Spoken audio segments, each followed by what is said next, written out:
X ಅನ್ನು consider ಮಾಡಿದ್ರೆ ಬರೋದು ಪ್ರಶ್ನೆ ಅಷ್ಟೇ ಇರ್ತಾನೆ 2 ಈಕ್ವಲ್ ಡಿಸ್ಟೆನ್ಸ್ ಅಂತ ಹೇಳಿದ್ದಾರೆ. ಸೊ ಅದಕ್ಕೆ 2x ಅಂತ ಬರ್ಕೊಂಡೆ. ಏನಿದು ಅವರೇಜ್ ಸ್ಪೀಡ್ ತಾನೆ, speed is equal to distance by time. So ನಮಗೆ ನೋಡಿ ಆ ಪ್ರಾಬ್ಲಮ್ ಅಲ್ಲಿ ಬರೀ ಸ್ಪೀಡ್ ಕೊಟ್ಟಿದ್ದಾನೆ, ಟೈಮ್ ಕೊಟ್ಟಿಲ್ಲ. ಓಕೆ, ಟೋಟಲ್ ಡಿಸ್ಟೆನ್ಸ್ ಟ್ರಾವೆಲ್ಡ್ ಬರದೆ 2x ಹೋಗಿದ್ದು ಮತ್ತೆ ಬಂದಿದ್ದು.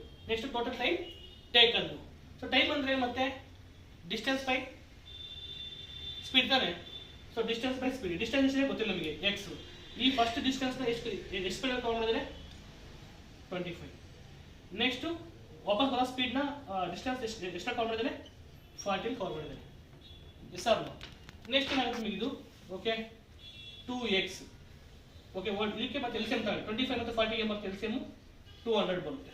ನೆಕ್ಸ್ಟ್ 25 ಎಷ್ಟೇ 200 4 into x 4x plus 40 how many times 5 into x 5x. So 2x divided by 9 25 into sorry okay. So 13x ಬಂತು divided by 200. ನೆಕ್ಸ್ಟ್ ಏನಾಗುತ್ತದೆ ಓಕೆ ರೆಸಿಪ್ರೋಕಲ್ ಆಗುತ್ತದೆ. Next 2x into 200 divided by 13x. x cancel ಆಗುತ್ತೆ. 2 into 200 divided by 13 ಆಗುತ್ತೆ.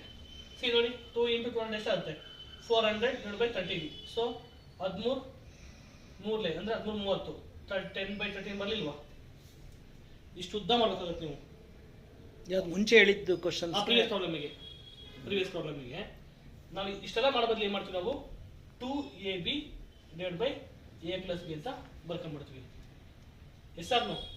Okay speed ಎಷ್ಟಿತ್ತಲ್ಲಿ 25 ಮತ್ತೆ ಎಷ್ಟಿತ್ತಲ್ಲಿ 40 ಇತ್ತಾನೆ. Okay 25 40 ಎಷ್ಟು ಬರುತ್ತೆ 200. S or no ಬಂದಿದೆ 200 ಡೈರೆಕ್ಟ್ ಆಗಿ. ಇದನ್ನ ಈ ಸ್ಟೆಪ್ನ ಏನು ಮಾಡ್ತೀವಿ ನಾವು ಅವೆರಡು ಆಡ್ ಮಾಡಿ ಬಿಡ್ತಾನೆ. ಅದೇ ಇಲ್ಲಿ 2ab divided by a plus b ಅಂತ ನಾವು ಬರ್ಕೊಬೋದು. ಹೌದಾನೆ? ಸೊ ಇಷ್ಟು ಉದ್ದ ಮಾಡಿ ಎಲ್ಸಿಎಂ ಅಂತ ಬದಲಿ ನಿಮ್ಗೆ ಟೈಮ್ ವೇಸ್ಟ್ ಆಗುತ್ತೆ. ಬಟ್ ನಿಮಗೆ ಆಕ್ಚುಲ್ ಮೆಥಡ್ ಗೊತ್ತಾಗುತ್ತೆ ಬರ್ತೀವಿ, ಬೇಕಾದ್ರೆ ಬರ್ಕೊಳ್ಳಿ. ಓಕೆನಾ?